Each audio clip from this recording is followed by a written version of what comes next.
Welcome to UNAM Chicago's CAFÉ EXPRESSO, a space for bilateral conversations with people from all walks of life. Tune in to Spanish Public Radio and follow us on social media. And now your host, Alberto Foncerrada. Good morning, everyone, and welcome to another edition of Café Expresso. My name is Alberto Foncerrada, and I am your host.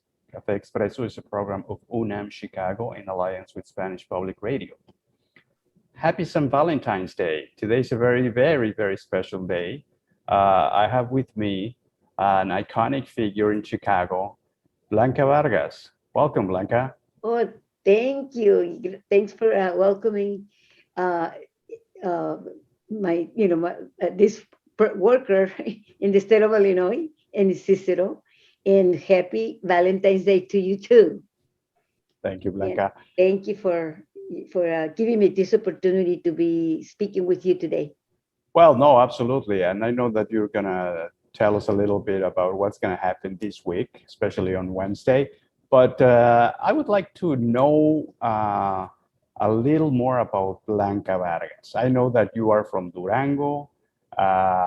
But why don't you walk us through a little bit of your story? Because I see you and I follow you and I've seen you pictures with a lot of important people, public officials, and you've always been very engaged in the community. But why don't you walk us a little bit and our audience on what was your story when you came here to Chicago? Yeah, I came in 1964. In other words, I immigrated from Durango. I used to live in Tampico, by the way. It's another city that I grew up for 4 years. And my mother decided to move to the United States in order for us to have a better, life. And because since we lost our father, that he was a pharmacist in Durango. And so, things change when you lose your main person in the house. So he was the head of the house. And also, he also used to have 3 pharmacies. And what I like about my father was that he was a very kind man, helping people to be cured. In other words, through his pharmacies, he helped people, many, many people that had money or no money. My father helped them. He said, if you can pay, it's fine. If you cannot pay, you can pay me later. And needless to say, I was surprised at how people used to come and thank him with cochinitos, like little pigs and chickens and many fruit, because they had no money to pay for the medicine.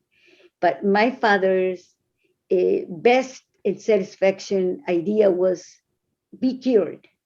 Let me help you to be cured. And I don't care if you pay me or not. God is, very kind with all of us when we are with him.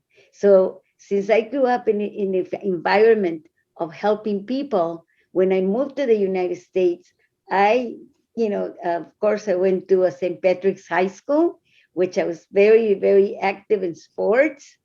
And also, I became very involved with the church at St. Precious Blood and also St. Francis of Assisi.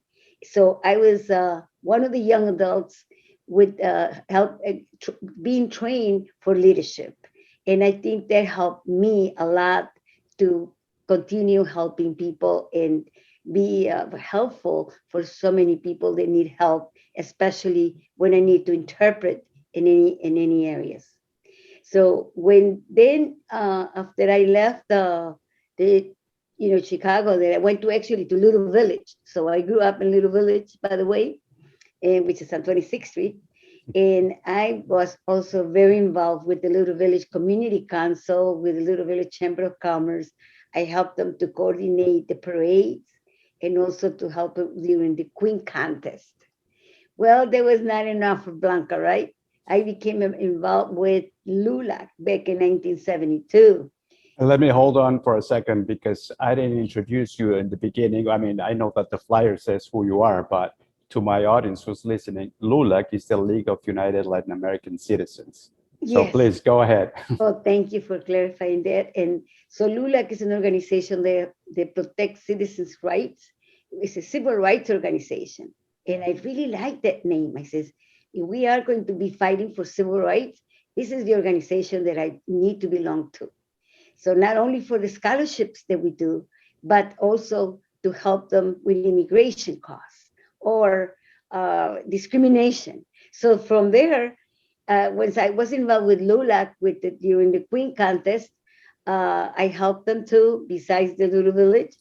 I also become so involved with Programa Ayuda. I was part of the Ayuda program for about 9 years, not quite, because then I started working for the governor's office.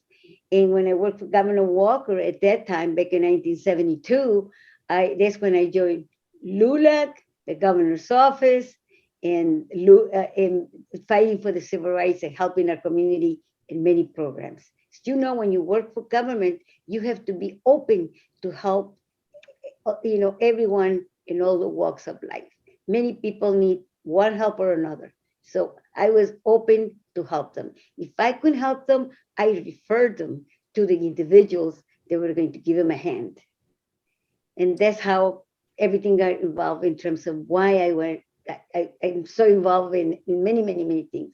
You call me, you ask me, Blanca, where can I go and complain about my unemployment compensation? I know what to refer you to. Oh, I need to get some food stamps. I know that I can refer you to Department of Human Services. And if you need also a complaint, you have a complaint about an attorney, or you have a complaint about a doctor, we have another agency, state government, to do that. So it was growing, and now I am so glad that under the governor's, current governor at this time, he has a welcoming centers that was established back in I don't recall the year, but it was during Blagovich.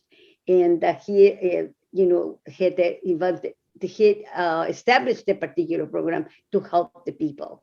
I didn't work in the welcoming centers because I was working for the Department of Human Rights as a liaison to invite people to come and file a charge with our agency. And from there, I decided to work as long as I could for so many years and be involved in the community in many areas. I decided to apply for a position at the town of Cicero. So I'm currently working for the town of Cicero at this time. Oh, okay. I never leave LULAC. I never left LULAC. So I've been a member of LULAC since 1972. And this coming February 17, we are celebrating our 50th anniversary since I belong to LULAC. And why? Because I want to help students to get the scholarships. And that's why every year I raise funds to get funding for the scholarship recipients. Some of the students already working in NASA, in La UNO, and so many engineers, doctors. I mean, I'm very proud of so many scholarship recipients that received the scholarship from LULAC, and I continue to do that. And of course, instead of celebrating my birthday, about a month ago, I decided, okay, why don't we celebrate on February the 17th? February 17th is a very, very important day. That's when LULAC was founded back in 1929 in Corpus Christi, Texas. And that's the reason that I celebrate with honored, and I am very proud of having an organization like LULAC that I, put my eyes on, since then. I said, I'm going to be part of it for LULAC in order for us to be help our youth. And so hopefully you can join us on February 17 at here in Cicero at the Regency Ballroom. So we are going to have a function with, guess what? Some state officials that are running for office, and also for judges. And I make sure that many judges are also were slated to be part of the system in order for us to have bilingual judges in our system, in our Cook County. Good. So, but of course, I love politics. I love politics since 1980. And when I became a delegate to the Democratic Convention for Jimmy Carter.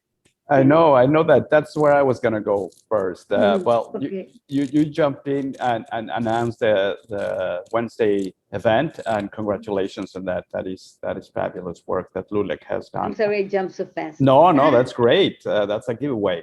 And yeah, thanks for kind of like remembering all these things that happened throughout these years. I remember when I met you, actually, that when I came to Chicago to work for the Mexican consulate to open the Office for Political Affairs, Rod Blagojevich was the then governor, and I do remember the work we did with the welcoming centers and all that. Now I know Great that memory. you were also involved in the Fiesta del Sol. Oh yes, since 1974. Yeah. Mhm. I was part of the committee. With Now, Bill what is the Smith. Fiesta del Sol for those people that don't know, or for the people in Mexico? What is the Fiesta del Sol? I know, but why don't you tell us? Yes, Fiesta del Sol it was founded by Bills and Neighbors. It's a community-based organization, and they decided to, in order for us to introduce ourselves to the Anglo community, African American community, is know us or meet us for our culture. We are rich in culture. We celebrate, our culture. We have many artists. So the point was to disseminate information about how many artists we have, like at that time, Alejandro Romero was one of them. Yes, which is actually, by the way, we're having an exhibit by Alejandro Romero at UNAM Chicago, and it's going to be throughout February. Wow, I remember meeting Alejandro Romero at the Ayuda program, and he, was very, he's very instrumental in giving a good name to our community, and that's why Fiesta del Sol was established in order for us to, to show that our multi communities, to let them know that we do have a culture and that we do preserve our Hispanic heritage. Excellent. And that's the reason. And you probably heard about the Fiesta del Sol. Many of you have. It is not only mariachi and trio, but also our artists that bring so many artisans, that bring the arts and crafts and all those the textiles and all those things. Yes, I've been there. It's an amazing. Now let's go back to where you were going. Political junkie. I've seen pictures of you with Obama and with a bunch of public officials. Why are you so addicted to politics? Well, actually, when you love politics, you're hanging around with the politicians. And that's the reason that we, interact and know your culture. I know your culture, know my politics. I will know your politics. You will meet the politician by knowing him, conversing, and let them know about the needs of your community. For instance, we had JB Pritzker the other day in a meeting. And the first thing I asked him was, if you become elected or re-elected in the state of Illinois, are you willing to hire more bilingual Spanish speaking? And his answer was yes. Please help me to find more bilingual staff to work for us. So that's why now I don't just to take a picture because I want to take a picture with. No, because I have something in mind to tell them, to express what we need. Good job on that. Mm-hmm. What's the politician that you admire the most, probably, in your life? Is there anyone? Oh, the one that I like the most? Okay. Or admire? I like them all, but especially I would say Jimmy Carter. Okay. Yeah. He invited me to the White House. It was the first person who invited me to the White House. So as a delegate to the convention, we had the privilege to come to visit him at the White House. Wonderful. And George Bush also. So LULAC is a nonpartisan organization, so we deal with Democrats and Republicans. Mm-hmm. Well, Blanca, you do fantastic work, and congratulations on everything you do. Looking forward to Wednesday. That's really a great milestone for you, for the organization. We'll be there, and thank you for agreeing to do this interview. Oh no, thank you for inviting me and express what I needed to tell the community. Here we are, and we are here to help each other. especially because of the COVID. We need to help each other and promote that it's very important that we should be vaccinated. Exactly. That's one of the LULAC's purpose, vaccinate today. That's right. You heard it from Blanca, and I'm sure we will be working on different capacities from UNAM, but I really want to thank you again for... You're welcome. You're welcome. And I have to come back again. you will have to come back again. And to my audience, thank you very much. My name is Alberto Foncerrada. I am your host. This has been another edition of CAFÉ EXPRESSO, a program of UNAM Chicago in alliance with Spanish Public Radio. Until next time. Until next time. Ciao. Gracias.